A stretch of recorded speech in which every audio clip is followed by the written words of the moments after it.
পরীক্ষায় এ প্লাস না পাইলে কই তুই কি করলি? পাশের বাড়ির ছেলে এ প্লাস পাইছে, যা ওর পা দোয়া পানি খা। কি খা?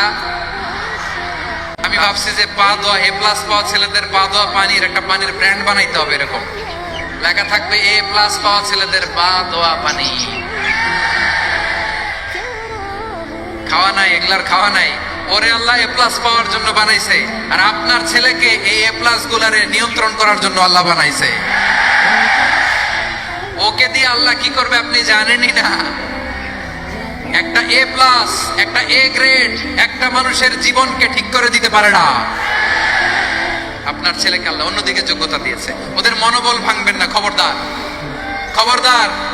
ছেলে মেয়েদের মনোবল ভাঙবেন না। যাকে দিয়ে যেটা হবে তাকে দিয়ে সেটা করতে হবে, তার প্রতিভাকে সেভাবে কাজে লাগাতে হবে। তাহলে বাংলাদেশ আমাদের এই জনসংখ্যা জনসম্পদে রূপান্তরিত হবে।